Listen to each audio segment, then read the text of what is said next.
Chapter 1. The beginning. He was Edward Jones, and if there was one thing his family was famous for, it was their spectacularly terrible spelling. It was practically a tradition, passed down like a cherished but threadbare heirloom from one generation to the next. Edward's ancestor, 6 generations back, Barnabas Jones, once failed a spelling test at the tender age of 16. The word was catastrophe, and young Barnabas spelled it catastrophe. Since then, every Jones had their own disastrous tales of misspelled words and failed spelling bees, almost as if it were a rite of passage. Take Edward's recent experience, for example. Just last week, he received a disheartening 60% on a spelling test. The words necessary and embarrassment seemed to be his nemeses, always tripping him up. Despite countless hours of practice and endless flashcards, it was as if his brain had an unyielding block against the correct spellings. No matter how many times he wrote them out, his mind stubbornly clung to the incorrect versions. Yet this challenge didn't define him or his family. Despite their chronic spelling deficiencies, the Jones family is known for something else entirely: inventiveness. It was as if their creative energies, unburdened by the constraints of conventional spelling, found other, more extraordinary outlets. Edward's great-great-grandfather, Augustus Jones, even worked with Thomas Edison, or so the family lore goes. Augustus was said to have been a brilliant inventor, contributing to some of the earliest electrical innovations. The family often recounted tales of Augustus's workshop, a place filled with strange gadgets and half-finished experiments that sparked the imagination of anyone who entered. Edward had come to realize that being a Jones meant finding a way to turn their weaknesses into strengths. This resilience was a hallmark of his family. They had learned to navigate the world with a blend of humor and creativity, often inventing quirky mnemonic devices or playful songs to aid their memory. Edward embraced this approach, creating elaborate stories around difficult words to help them stick. For necessary, he imagined a knight named Sir Necessarius, who always needed his 2 swords, 2 letters, to be prepared for any battle. For embarrassment, he thought of a bashful bear named Bari, who would blush every time he saw 3 errant rabbits, 3 R letters in his forest. These imaginative tricks not only helped Edward remember tricky spellings, but also added a touch of fun to the otherwise frustrating task of memorization. The inventive streak of the Jones family helped them turn their biggest weakness into their greatest strength. Edward's father created the creative concoction that copies cosmic music sheets and plays music, which, due to spelling issues, was rebranded as the Music Player 300. This device was a massive hit and brought significant financial rewards to their family. Edward's Aunt Jane invented a device called the Archaeology Digger of Fun that finds fossils, which was later renamed the Digginator. Despite the simpler name, it became a huge success, earning Aunt Jane widespread recognition for her work. In Edward's own time, this legacy of inventiveness continued to flourish. He often found himself tinkering in the workshop, a modest shed in the backyard, surrounded by the relics of his ancestors' creations and his own burgeoning projects. The workshop was a sanctuary where he could explore his ideas freely, turning scraps and spare parts into prototypes of his wildest inventions. Edward felt the pressure and excitement of living up to his family's storied past. His latest ambition was to complete a dimensional gateway, an unfinished invention from Augustus's journal. This device, if successful, would mark a significant milestone in the Jones family history, transforming their reputation from creative misspellers to pioneering inventors of the highest order. Chapter 1.1. The Forgotten Journal. One particularly rainy afternoon, Edward found himself in the attic, searching for inspiration for his next project. The attic, a place he had always found fascinating, was a treasure trove of forgotten relics, each item telling a story of the Jones family's illustrious past. The smell of old paper and dust filled the air, and beams of sunlight filtered through the small window, illuminating the motes dancing in the air. Edward rummaged through boxes filled with yellowed letters, antique tools, and worn-out toys. Every corner he turned revealed more artifacts of his family's history, from old family portraits to quirky inventions that had never seen the light of day. As he navigated through the clutter, a sense of excitement bubbled within him, certain that he was on the verge of discovering something truly unique for his project. It was there, beneath a pile of dusty books and old photographs, that Edward stumbled upon a remarkably well-preserved journal. The leather cover was cracked with age, and the pages inside were filled with meticulous handwriting and intricate sketches.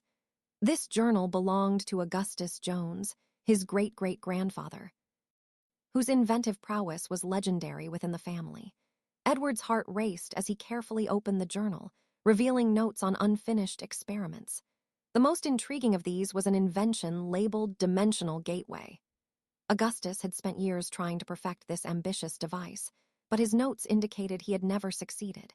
As Edward flipped through the pages, he could see the progression of Augustus's work, the equations, and the detailed diagrams.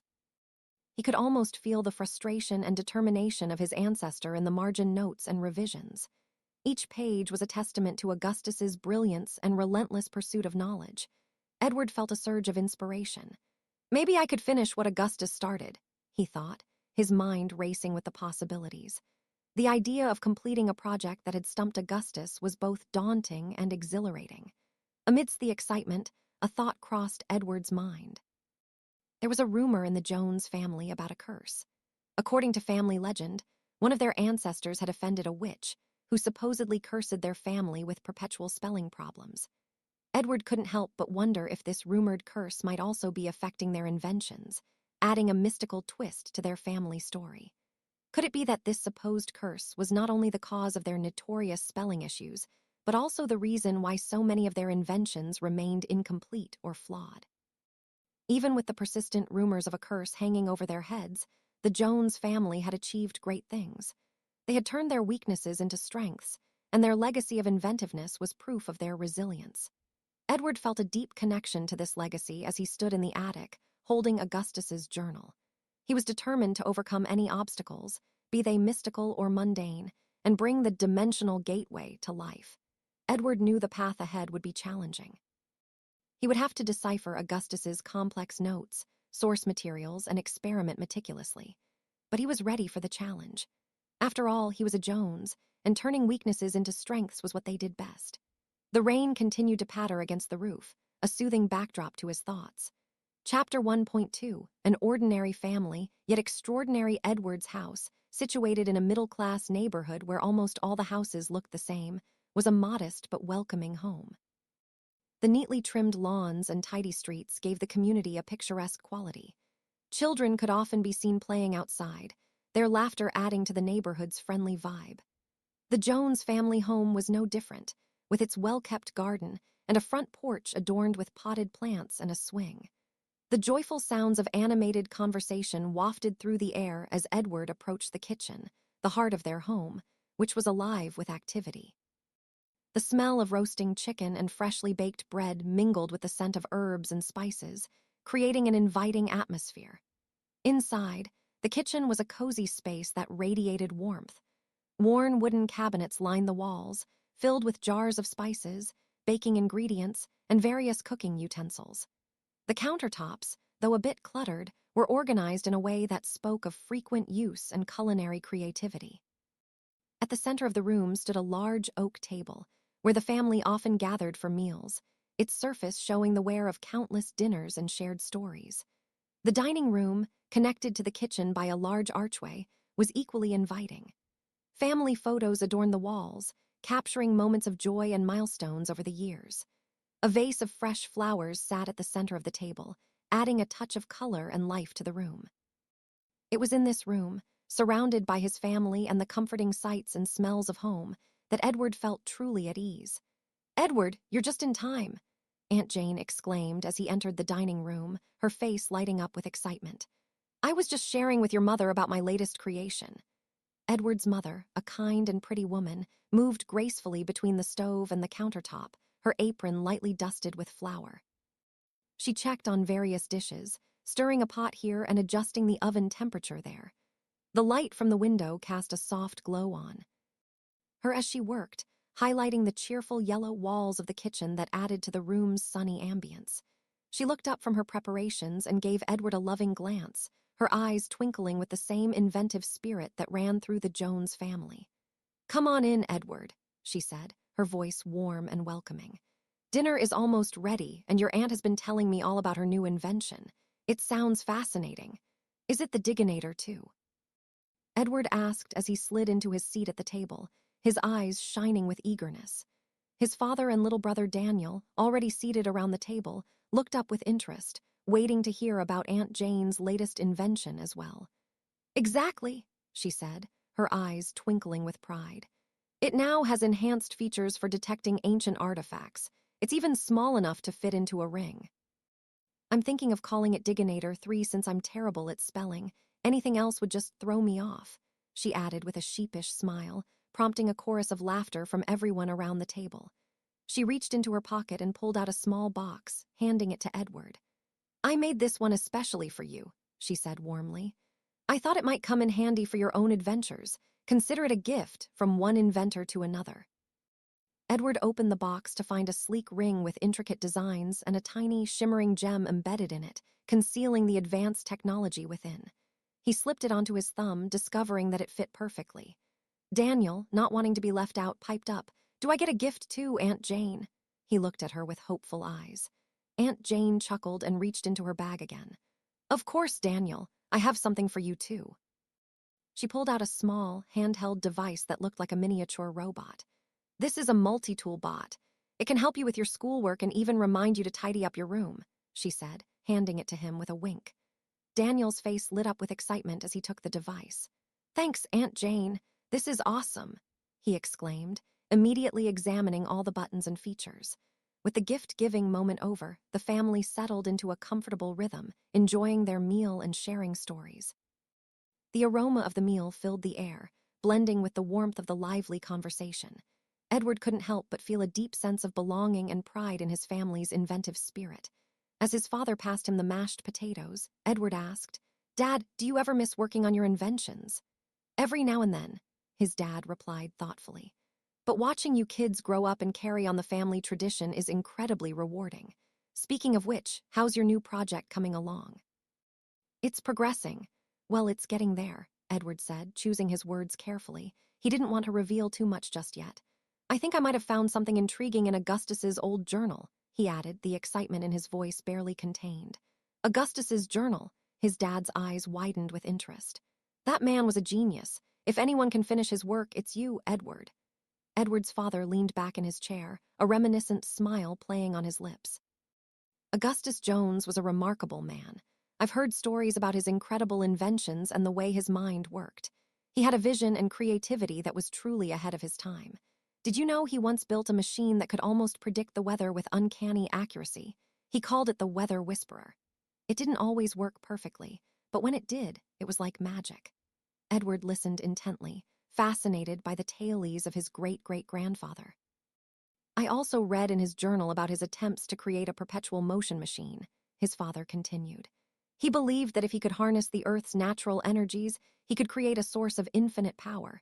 He came close, but there was always something missing, some final piece of the puzzle that eluded him. He paused, his expression becoming more serious. But it wasn't just his inventions that made Augustus special. He was also known for his kindness and generosity. During the harsh winters, he would use his inventions to help the community, ensuring everyone had enough heat and light. People said he had a heart as brilliant as his mind. Edward felt a surge of pride and determination. I've been going through his notes, and I think I might have found something significant about the dimensional gateway he was working on. It seems like he was onto something big. Something that could change everything. His father nodded, his eyes shining with encouragement. Augustus had a dream of connecting worlds, of breaking the barriers between dimensions. He believed that there was so much more out there, waiting to be discovered. If you can finish what he started, Edward, you'll be fulfilling his legacy. The room fell silent for a moment, the weight of his father's words sinking in. Edward glanced around at his family, seeing the same hopeful expressions on their faces.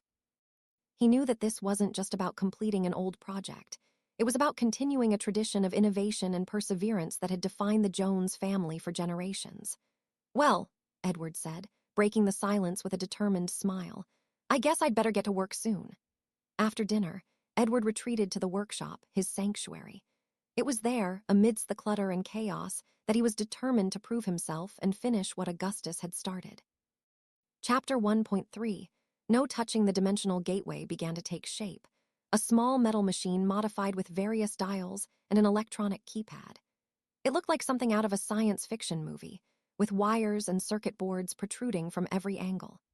Designed to provide the necessary equipment for any entered dimension, like a spacesuit for Jupiter, Edward meticulously followed Augustus's notes, making adjustments and improvements as he went along.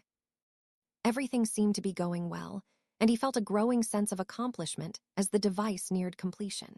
He was confident that he was on the verge of a breakthrough, with each adjustment bringing the machine closer to perfection. Then, on a particularly quiet Saturday afternoon, when Edward was tinkering with something else in the workshop, Daniel, with his usual curiosity and boundless energy, stumbled upon the machine while exploring around. Daniel was the epitome of curiosity, a trait that often got him into trouble. He was the kind of kid who would dismantle his toys just to see how they worked and then try, often unsuccessfully, to put them back together.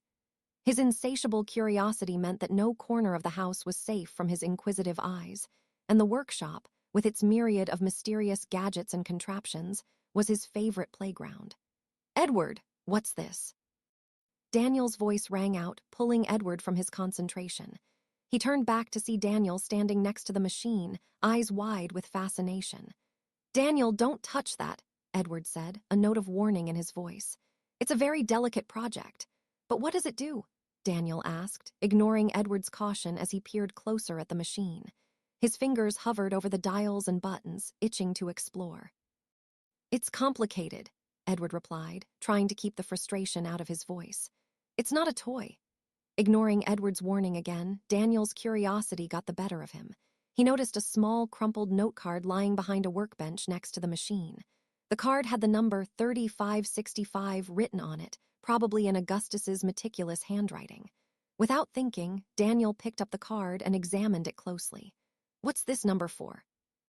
he asked, more to himself than to Edward. "Daniel, I said don't touch anything," Edward repeated, his patience wearing thin. Apparently, he was unaware of the existence of that note card, but Daniel was already lost in his own world of discovery. Before Edward could stop him, he had typed the number into the keypad of the machine. The machine whirred to life, lights flickering and a low hum filling the workshop.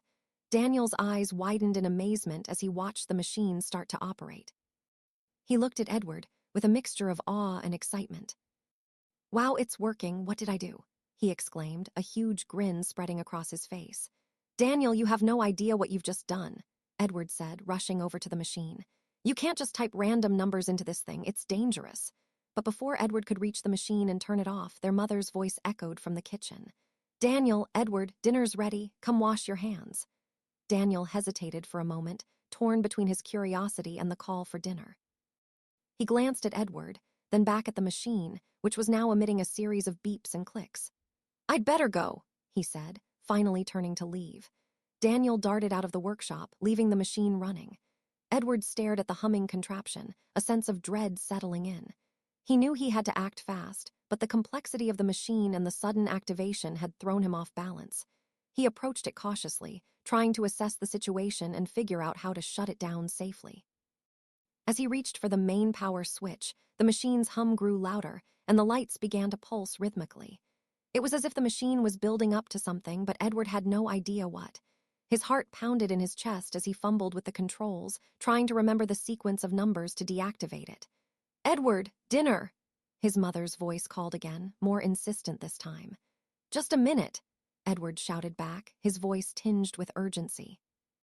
He couldn't leave the machine like this. It was too risky. But the more he tried to stop it, the more it seemed to resist, as if it had a mind of its own. Finally, with no other options, Edward decided to unplug it from the main power source.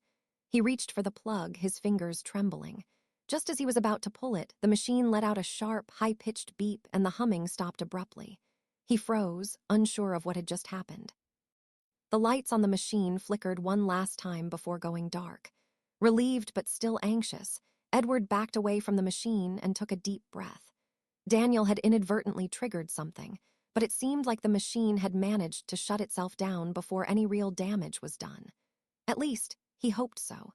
He would have to inspect the machine thoroughly later to make sure everything was still in working order. With a heavy sigh, Edward turned and headed to the kitchen, where Daniel was already seated at the table, chatting animatedly about his day. As he washed his hands and joined the family for dinner, his mind kept drifting back to the machine. He knew he couldn't let Daniel's curiosity derail his work, but he also couldn't neglect the fact that Daniel might have unknowingly brought him one step closer to understanding the true potential of Augustus's invention. Chapter 1.4.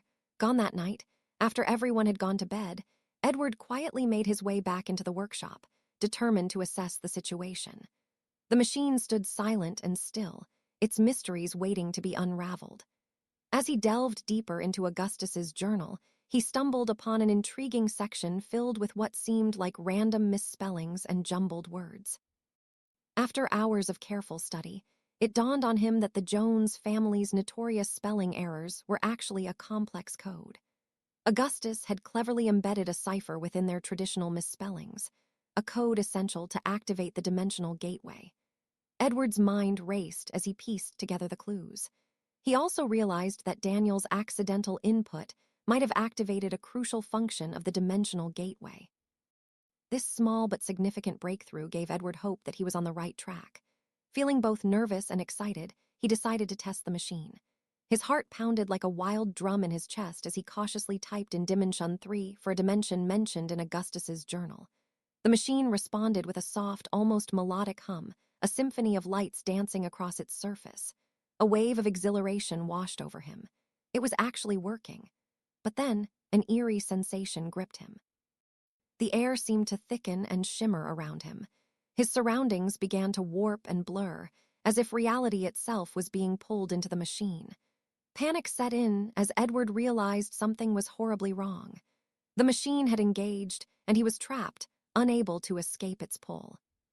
Chapter 2. Arrival in the new dimension, the world around Edward dissolved into a blur of colors and sensations. He felt weightless and disoriented, tumbling through space with no sense of direction. Time seemed to stretch and compress all at once, creating a dizzying experience that left him breathless. After what felt like both an eternity and an instant, Edward was abruptly deposited onto solid ground. The realization hit him like a lightning bolt. The dimension gateway had worked. Edward stood up carefully, brushing off his clothes and taking in his new surroundings. According to Augustus's journal, he had imagined Dimension 3 as a lively, colorful place filled with bright pink cities and hovercraft cars zooming gracefully through the air. He had envisioned a sky of deep, shimmering blue, dotted with swirling clouds of gold and silver, sparkling like precious gems. The air was supposed to be rich with the crisp, refreshing scents of exotic plants, offering hints of rare flowers and unusual foliage. In his mind, Dimension 3 was a spectacular realm, a symphony of colors, sounds, and scents, each element more magical than the last. The forest should have been alive with the melodious chirping of vibrant, strange birds, the gentle rustle of leaves as curious creatures moved about, and the distant roars of majestic, unseen beasts echoing through the trees. However, the true reality of Dimension 3 was starkly different from his imagination. Edward found himself in a cold, dark swamp. A thick, glowing fog swirled around him, occasionally revealing ghostly figures that whispered secrets and fragments of forgotten memories. The stillness was overwhelming. There were no birds singing, no gentle breeze. An eerie silence enveloped the air, and Edward couldn't shake the feeling that unseen eyes were watching him. He bent down to touch a small pebble on the ground, but it wouldn't budge. It felt as if the pebble were frozen in time, trapped in one of the many pockets within the swamp where time itself seemed to be paralyzed.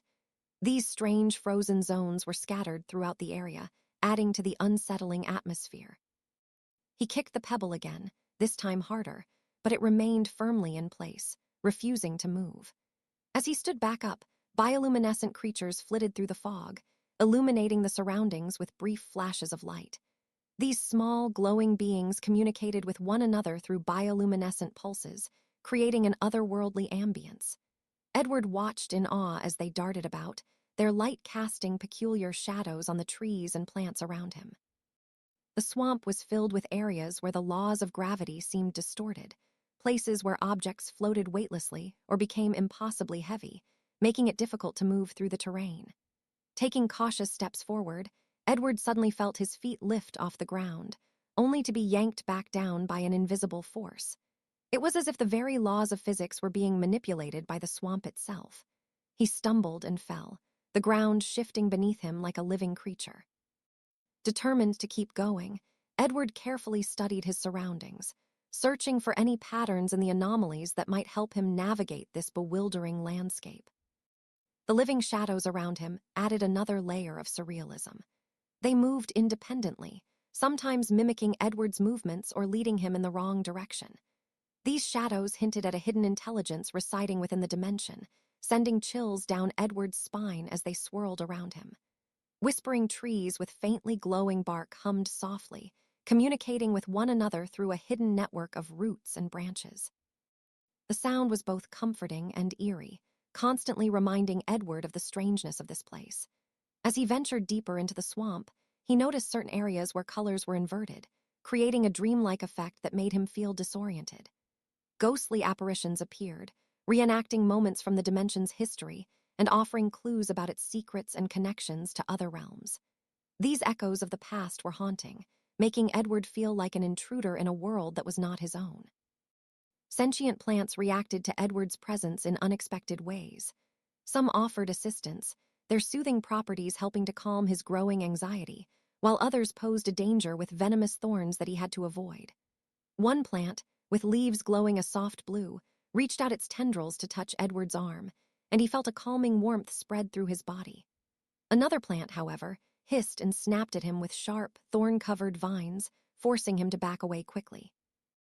Each step had to be taken with caution and awareness as Edward navigated this treacherous yet captivating terrain. As he continued, he discovered ancient runes etched into stones and trees, glowing with a gentle light. These runes seemed to hold knowledge and power, potentially guiding him on his journey or unlocking hidden paths. He traced his fingers over the runes, feeling a tingling sensation as if the symbols were alive with energy. The runes pulsed in response to his touch, sparking his curiosity about the secrets they contained. This discovery added a layer of mystery and hope, hinting that there might be a way to understand this strange world. Suddenly, Edward remembered the dimension gateway and hurried back to the spot where he last saw it. His heart sank as he frantically searched the area. He had returned to the exact spot, or so he thought, but the machine was nowhere to be found. He looked back over his shoulder, expecting to see the faint glow or hear the familiar hum, but there was nothing, only the dark, dense fog and the eerie stillness of the swamp. A sense of dread crept over him as he retraced his steps, scanning the ground for any sign of the machine's outline or the distinctive marks it might have left, but there was no trace. After several fruitless minutes, Edward sank to his knees, a cold sweat breaking out on his forehead. He closed his eyes, willing himself to stay calm. When he opened them again, the reality was inescapable. The dimension gateway was truly gone. It was as if the very ground had swallowed it up, leaving him stranded in this alien world with no apparent way back. Panic started to rise within him, but he forced himself to stay calm and focus on his circumstances. He took a deep breath, catching his breath and gathering his thoughts, determined to figure out his next move. While taking in the eerie circumstances, Edward's eyes caught sight of a shimmering object beyond the swamp, an enormous white building that appeared and disappeared intermittently, standing on the horizon. Behind the building, he noticed a small city rising in the distance. The building gleamed in the dim light, a stark contrast to the dark, foreboding swamp. Edward's curiosity was piqued, but before he could decide whether to head towards the building or the city, he heard rustling in the underbrush. Edward spun around, heart racing, as a figure emerged from the shadows. The figure was tall and clad in shimmering armor, with a sword at his side and a confident stance. The figure shifted, revealing a young man with a friendly but authoritative voice. "Hello there," the stranger called out. "You look a bit lost." Edward hesitated, keeping his guard up. "Maybe, who are you?" The young man approached, displaying a badge with some kind of official seal. "I'm Mason." "Mason Silverleaf, head guardian of Dimension 3. We've been expecting you, Edward Jones. Welcome." "Dimension 3, Edward said, still keeping his distance. "It's more interesting than I thought." Mason gave a wry smile. "Few truly grasp its essence, but you're here now and that's what matters. Come with me, there's someone you need to meet." Intrigued and with little choice, Edward followed Mason through the swamp. As they walked, his mind raced with questions and wonder. noticing the stark contrast between Augustus's description of Dimension 3 in his journal and its current state. According to the journal, Dimension 3 had once been a place of vibrant life and mesmerizing beauty, a realm where technology and nature coexisted in perfect harmony. Now, however, the overall feeling was one of decay and neglect, as if the dimension itself had grown weary from years of turmoil and strife. Upon their approach to the white building Edward had glimpsed earlier, its intermittent shimmer became more consistent, casting a steady glow in the surrounding gloom. The structure was imposing and grand, but signs of wear and age were evident upon closer inspection. Cracks marred the once flawless surface, and vines with luminous flowers climbed its walls, both adding to its mystique and highlighting its gradual decline. Edward finally couldn't help but feel a pang of sadness for this world. "What happened here?" he asked, his voice tinged with concern. Mason glanced at him, understanding the unspoken question. Dimension 3 has faced many challenges over the years. The Mastermind's influence brought darkness and conflict. We've been fighting to restore it, but it's a slow process. We can certainly use any help to bring back the light and balance that once defined this place. Sensing Edward's inquisitiveness, Mason continued. The Mastermind is the source of much of this turmoil. He was once a respected figure, a genius who contributed greatly to our advancements. But over time, his obsession with power grew, and he began to manipulate and control everything around him. His influence spread like a dark cloud, corrupting the very essence of our world. Edward listened intently, his mind piecing together the fragments of the story. So this Mastermind, he caused all this? Edward gestured to the decaying surroundings. Mason nodded. Yes, his insatiable hunger for control led to wars, environmental destruction, and a deep-seated fear among the people. We've been fighting to restore Dimension 3 to its former glory, but his legacy of chaos is a difficult one to overcome. That's why your arrival is so important, Edward.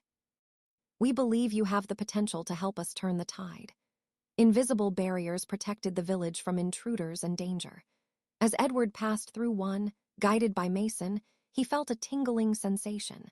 It was like passing through a veil of static electricity, and Edward couldn't help but shiver at the sensation. Mystic symbols etched into the hut's glowed, providing magical protection and warmth. Edward noticed these symbols as they approached a grander hut, which Mason indicated was their destination. After what seemed like miles, they emerged into a small valley where a village nestled among the trees. The village was a blend of rustic charm and advanced technology, with wooden cottages adorned with glowing crystals and mechanical contraptions that hummed with energy. Floating lanterns hovered above the paths, casting a soft, magical glow that illuminated the village in a warm, welcoming light. The air was filled with the sound of musical wind, carrying melodies that seemed to change with the emotions of the villagers. The villagers themselves were a diverse group, some appearing human while others had more fantastical features, such as wings or scales. Edward saw a talking crow perched on a rooftop, offering advice to a villager below. As they walked deeper into the village, Edward noticed more enchanting details. A stream ran through the center, its waters sparkling with a bioluminescent glow. Children with elfin ears and tails played alongside human children, their laughter mingling harmoniously. Market stalls lined the streets, selling everything from enchanted trinkets to advanced gadgets, each one more fascinating than the last. In one corner, a blacksmith with metallic arms forged tools that glowed with an inner light, while next to him, an elderly woman with dragon-like scales on her arms brewed potions that emitted a soothing aroma. The overall atmosphere was one of harmony and innovation, where the old and new, the magical and mechanical, coexisted seamlessly. "Is this place always like this?" Edward asked, marveling at the blend of magic and technology. Mason smiled, a hint of pride in his eyes. "Yes, this is Eldoria, our home." In the farthest corners of the multiverse, a fascinating place known as Dimension 3 exists. This extraordinary realm is a spectacular mix of stunning beauty and deep mystery, where magic and technology come together to create a unique environment. Imagine towering forests that stretch endlessly, filled with ancient trees that seem to whisper secrets from long ago. The shimmering lakes in this land reflect the ever-changing colors of the sky, and their waters are said to possess magical qualities that can heal and inspire. Above, Floating cities glide gracefully through the air, showcasing sleek designs and advanced technology that highlight the creativity and perseverance of their people. However, beneath this beautiful surface lies a complicated history filled with conflict and betrayal.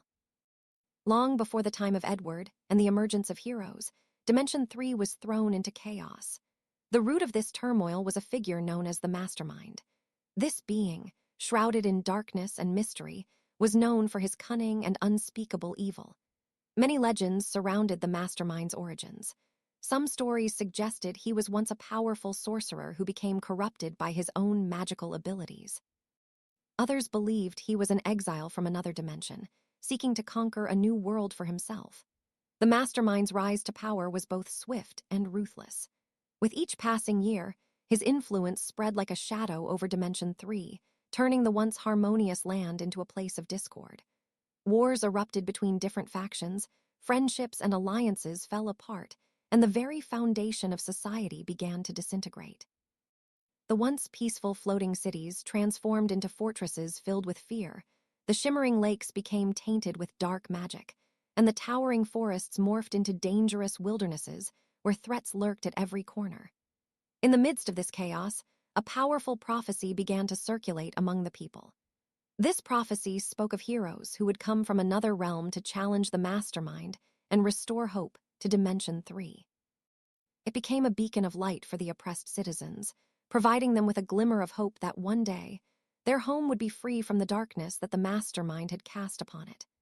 As time went on, the people of Dimension 3 held tightly to this prophecy, eagerly awaiting the arrival of their saviors. They fought bravely against the Mastermind's forces, their spirits unyielding even when faced with overwhelming odds. The resilience of the inhabitants was clear in their ongoing efforts to innovate and find new ways to protect their way of life, despite the constant threat of darkness looming over them. The landscape of Dimension 3 itself showed the effects of this long and difficult struggle. Once peaceful forests now hid dangerous creatures twisted by dark magic, and the majestic floating cities, which had once represented great achievements in technology, were fortified against relentless attacks. The lakes, once bright and inviting, now shimmered with an eerie, otherworldly glow, serving as a reminder of the dark magic that had seeped into the land. Yet, even in these trying times, pockets of hope and resistance continued to thrive. Secret enclaves formed where scholars and warriors dedicated themselves to preserving ancient knowledge and training a new generation of defenders. Underground networks spread the word of the prophecy, uniting the people and keeping the flame of hope alive in their hearts. Dimension 3 is a place of wonder and resilience. The struggle against the Mastermind has shaped its history and its people, but the spirit of hope persists, reminding everyone that even in the darkest of times, heroes can rise and change the fate of a world.